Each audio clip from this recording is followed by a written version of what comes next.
I am not the kind of man who talks about his personal life. I never have been. I grew up in a household where you dealt with things quietly, where you did not air your problems in public, where you handled what needed to be handled and moved on without making a spectacle of yourself. So when I tell you this story, understand that it took me a long time to be willing to say any of it out loud. But I am saying it now because I think it matters, and because she spent 8 months trying to make sure no one would ever believe me if I did. My name is not important. You can call me Marcus. And the woman at the center of this story, the one who smiled at me every morning for 2 years while methodically dismantling everything I had built, her name was Vanessa. I met Vanessa when I was 31. I had just made senior engineer at a mid-sized tech firm, the kind of company small enough that everyone knows everyone but large enough that it actually means something on a resume. I had worked hard for that title. 7 years of long hours, of volunteering for the ugly projects no one else wanted, of staying late and coming in early and doing the kind of quiet, unglamorous work that gets you promoted if you are patient enough. I was not wealthy, but I was stable. I had a good apartment, a reliable car, savings that were actually growing, and a reputation at work as someone you could count on absolutely. Vanessa came into my life through a mutual friend at a birthday party. She was beautiful in the way that makes you forget you are in the middle of a sentence. She was funny, confident, attentive in a way that felt rare. She laughed at the right moments and asked the right questions, and by the end of the night I had given her my number without quite knowing how it had happened. We dated for 3 months before we made it official. We moved in together after 8 months because it felt right, because she said she had always known early when something was real, because I was 31 and tired of being careful about everything. I gave her a key to my apartment. I added her to my emergency contacts. I introduced her to my mother. I thought I was building something. The first sign was so small I almost missed it entirely. About 14 months in, I noticed that Vanessa's phone was always face down on the table when we were together. Always. At dinner, on the couch, in the car. She said she was trying to be more present. I thought that was mature and I told her so. The second sign came 2 months after that. A colleague of mine, a woman named Priya who sat 2 desks away and occasionally had lunch with me, mentioned to me casually one afternoon that someone had been asking questions about me. Not to her directly, but through another colleague. Questions about whether I had a temper, whether I was difficult to work with, whether I had ever acted inappropriately toward anyone in the office. Priya told me because she thought it was strange. She had no idea who was asking. Neither did I at the time. The third sign I cannot fully explain except to say that I started feeling, sometime around month 16, like the version of me that existed in Vanessa's stories about me to other people was slightly different from the version I recognized. Small things. The way she described an argument we had at a party, emphasizing my tone in a way that made me sound harsh when I had not felt harsh.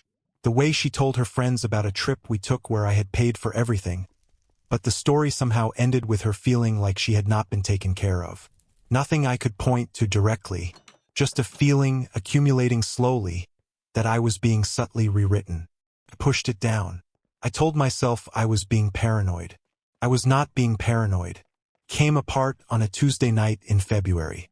Vanessa thought I was traveling for work. I had been scheduled to fly out Monday morning for a 3-day conference, but the event was canceled last minute due to a venue issue and I came home early without telling her because I wanted to surprise her with dinner from the restaurant we had gone to on our first date. I had the food in my hands when I opened the apartment door. There was a man I had never seen before sitting at my kitchen table in a t-shirt that was not his, drinking coffee from my favorite mug, while Vanessa stood at the stove in my apartment making eggs at 9:30 in the evening like this was perfectly ordinary.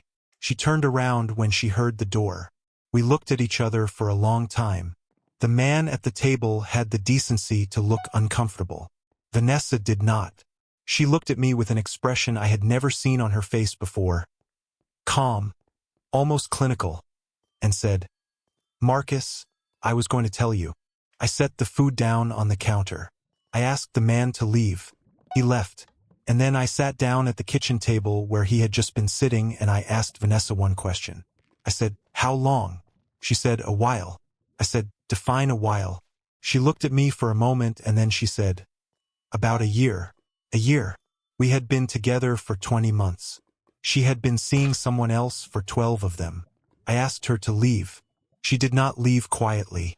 What happened over the next 3 weeks I was not prepared for. I had expected grief.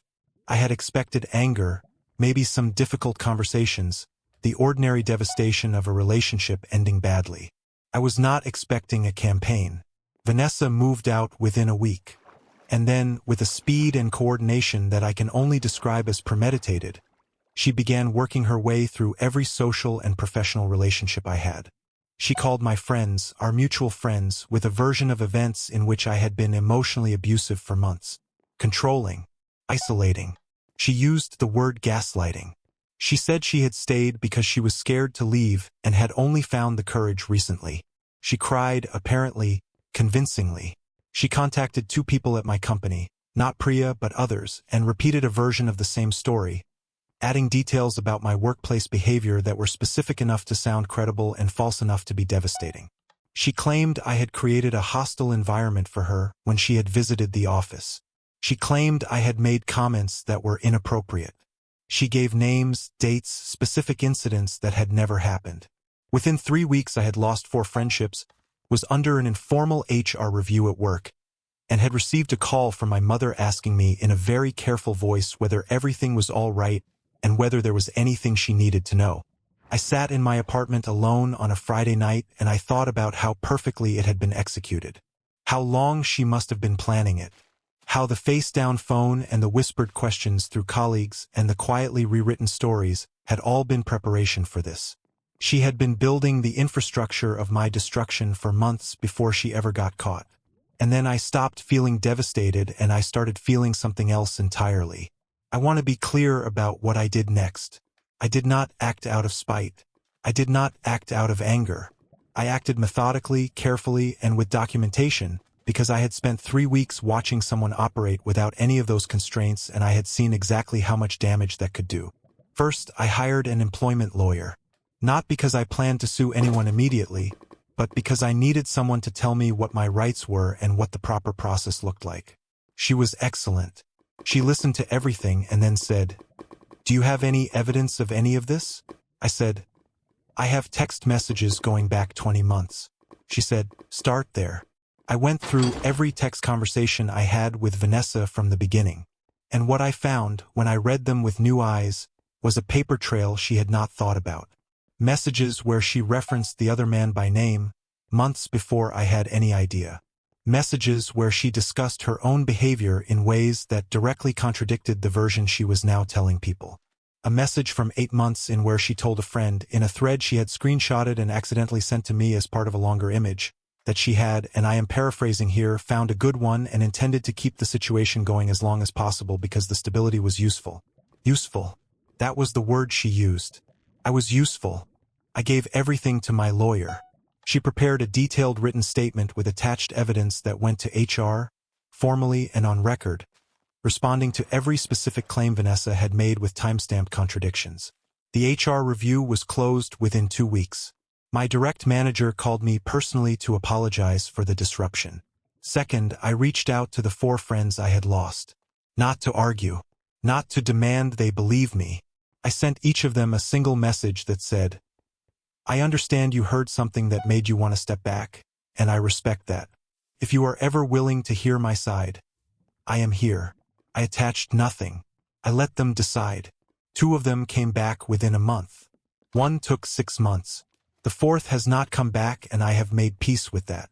Third, and this is the part that I thought about the longest before doing, I contacted the man from my kitchen table. His name was David. I found him through Vanessa's social media, which she had not thought to lock down in time. I sent him a calm, factual message. I told him who I was. I told him how long Vanessa and I had been together when she started seeing him. I attached 3 months of our text messages so he could establish the timeline for himself. I did not tell him what to do with the information. I did not ask for anything. I just thought he deserved to know the full picture of the situation he was in. He replied 4 days later. He said, "I had no idea." And then he said, "She told me you 2 had broken up a year ago." She had told him we had broken up a year ago, while living in my apartment, using my kitchen, sleeping in my bed. David and I are not friends.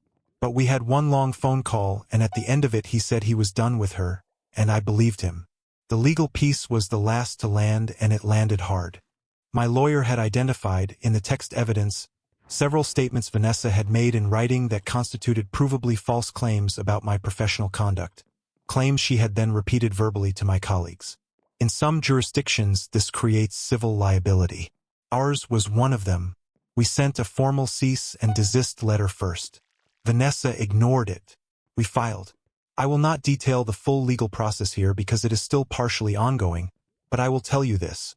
When your lawyer sends a discovery request and the other party has to produce their own text messages and communications, and those communications show a deliberate pattern of fabricated accusations coordinated across multiple targets over a period of months, the situation becomes very serious very quickly. Vanessa's lawyer advised her to settle. She settled. The terms are confidential. What I can tell you is that the settlement included a formal written retraction of the professional claims she had made, which my lawyer ensured was distributed to every party who had received the original accusations. It included financial restitution, and it included a non-disparagement clause that she signed with full understanding of the consequences of violating it. Her name, attached to what she did, now exists in legal documents that do not go away. I want to tell you where I am now because I think it matters as much as the rest of it. I got a promotion 6 months after the HR review closed. My manager told me, off the record, that the way I had handled the whole situation had actually demonstrated exactly the kind of composure and professionalism they wanted in a senior leader. That was not why I handled it that way, but I will take it. My mother called me after everything came out and said, in the way that mothers have of delivering maximum impact in the fewest possible words, I always thought something was off about her eyes. I am 33 now. I am not in a relationship. I am not in a hurry. I have better radar than I did at 31, which is either the silver lining or just the tax you pay for the lesson. Vanessa, from what I understand, no longer works in this city. I do not know where she went, and I genuinely do not think about it. I think about the man at my kitchen table sometimes. I think about the mug. I think about how she looked at me in that moment. Not guilty, not caught, just calibrating her next move. I think about what it means to share your life with someone who was never actually there. And then I stop thinking about it because she has already taken enough of my time. If this hit you somewhere, drop a comment. Have you ever had someone try to rewrite who you are to other people? How did you handle it? I want to know. And if you are new here, subscribe. New stories every single week.